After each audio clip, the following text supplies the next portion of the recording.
Hi everyone, welcome back to my video about programming in Go. This video is the first part of the last topic, which is concurrency that I like to cover.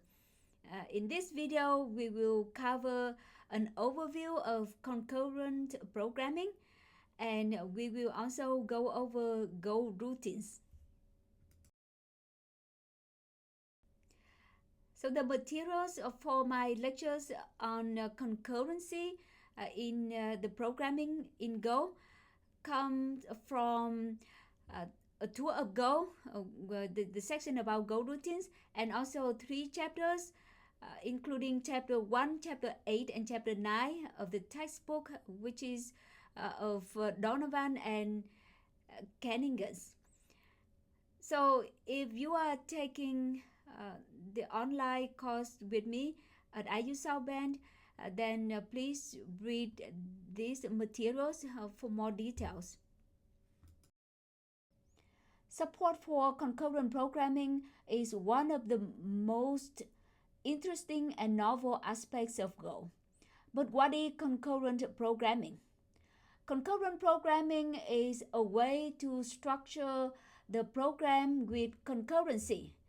And concurrency means multiple tasks are executed during overlapping time periods. Such an execution can be done on a single processor, unlike parallel computing, where execution of concurrent tasks requires multiple processors. Also note that the tasks in concurrency often interact with each other.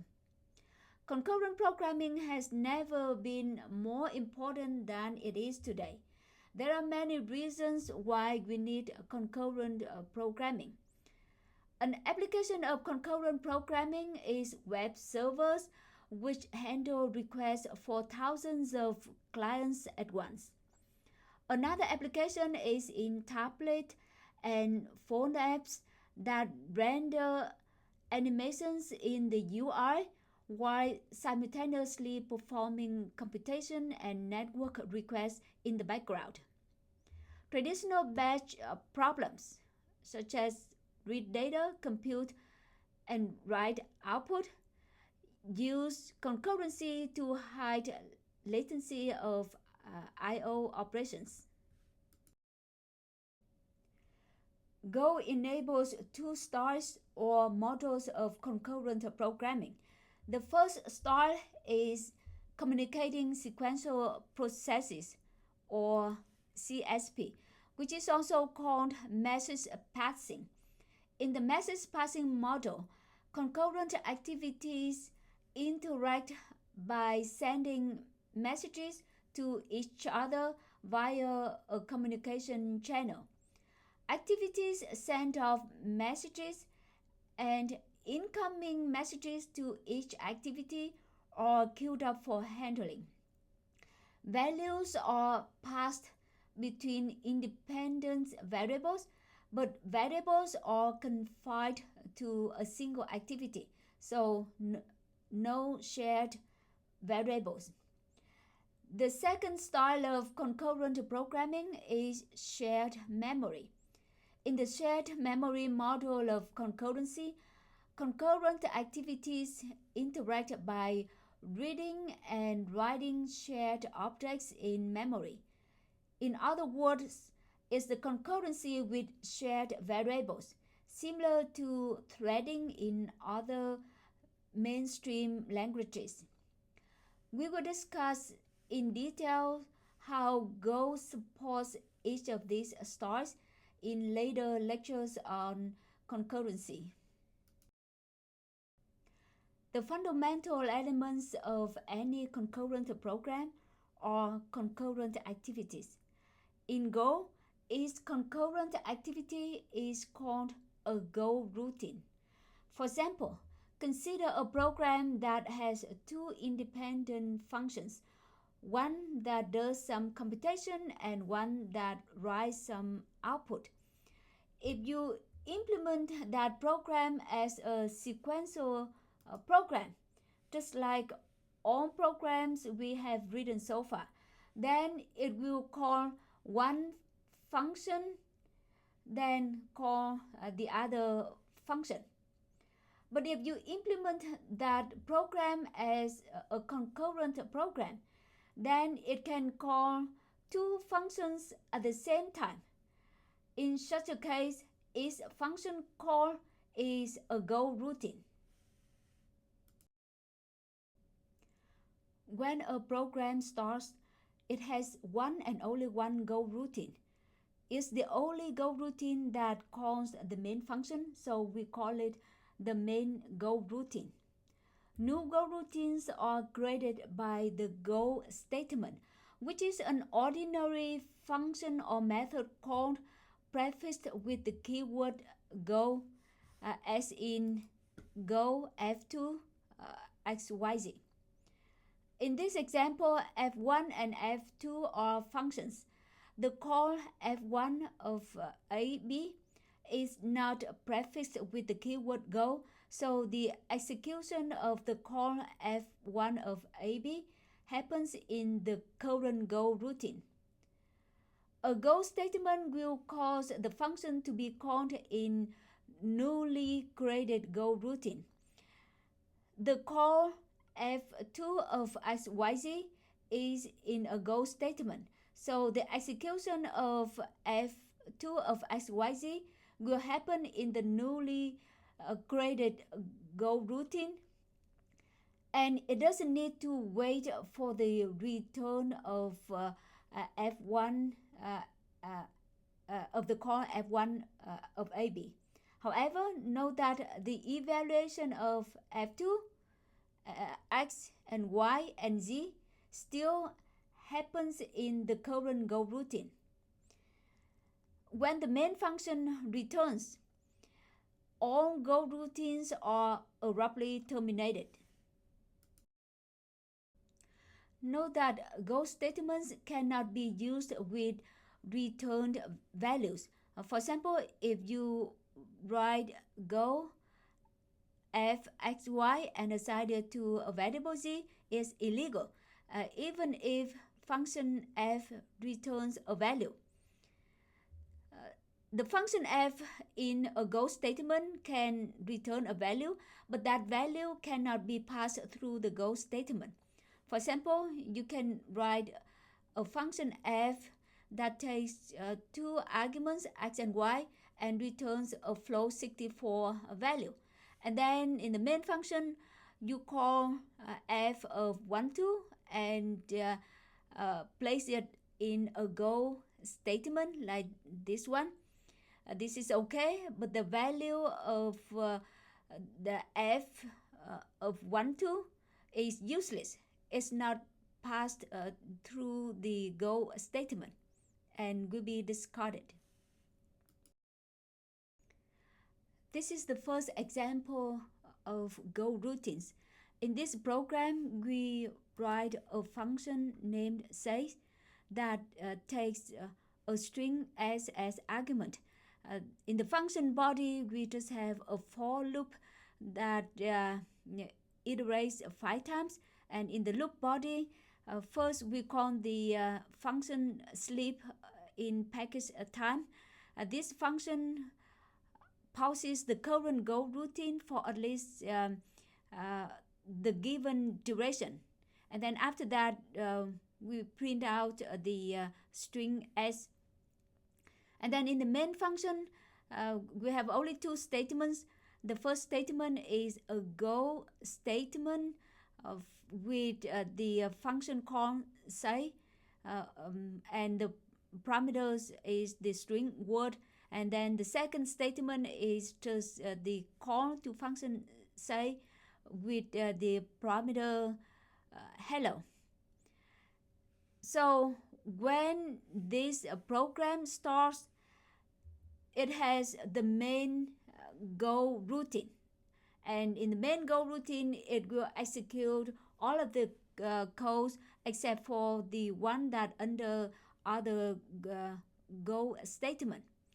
And so the first statement in the main function is the go statement. So this go statement will create a new go routine, and that new go routine will execute the function call say of the string word, and the other call say hello will be executed in the main go routine. These two go routines will be executed in parallel. And both of them display the argument to the same screen. And so this concurrent program will display word and then some hello and then word and then hello in the overlapping time periods. So note that without the go statement, without the keyword go in the main function, this program would print out 5 words and then 5 hello, like this one. Note that the output of a concurrent program may not be always predictable because we don't directly control when Go routines run. Under normal circumstances, Go makes no guarantees about when it will switch between Go routines or for how long. This allows Go routines to run in whatever way is most efficient. As an example, let's modify the program in example 1 by replacing its only Go statement with 2 Go statements in the main function. The first Go statement calls say word 1 and the second one calls say word 2. So when this program runs, there are 3 Go routines running in overlapping time periods. In this example, we may see that the 3 Go routines run in different order each time the program runs. In the first run of the program, the Go routine with the call say word 2 run first, and then the main Go routine which outputs a hello, and then the Go routine with the call say word 1, etc. In the second run of the program, the Go routine with the call say word 1 run first, then the main Go routine, and then the Go routine with the call say word 2. Recall that when the main function returns, all Go routines abruptly stop. This example also shows the effect of the abrupt stop of the Go routines. In this example, the main function returns when the function call say hello returns. That is, when all 5 hello strings have been printed out. But at that time, the Go routine with function call say word 1 has only executed 4 out of 5 iterations of the for loop, so only 4 word 1 strings are printed out. The last iteration of the for loop of the call say word 1 is not executed because the Go routine running this call has to stop abruptly. Similarly, the Go routine running the call say word 2 also has to stop abruptly because only 4 word 2 strings are printed out. If you have learned concurrent programming in other languages such as C and Java, you may have heard of the concept of threads, which sounds similar to Go routines. The threads in those programming languages directly utilized or are built on top of operating system threads. The concepts of Go routines and threads are related but not the same. A Go routine is a lightweight thread managed by the Go runtime. The differences between operating system threads and Go routines are essentially quantitative, not qualitative. In particular, its operating system thread has a fixed size block of memory, uh, which is often as large as 2 megabytes, which may be too much for some simple Go routine, but can also be too little for a complex one that involves recursive functions. In contrast, a Go routine has a growable stack, which starts with a small one, typically 2 kilo, yeah, kilobyte, then grows and shrinks as needed, but the size limit is 1 gigabyte. Another difference between Go routines and OS threads is in scheduling.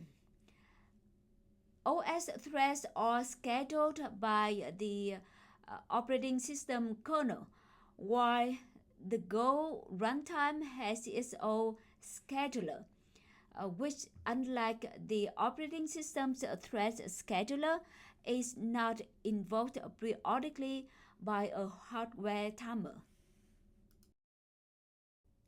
So that's a very brief introduction to concurrent programming in Go. Thank you for watching, and I hope to see you again in the next video.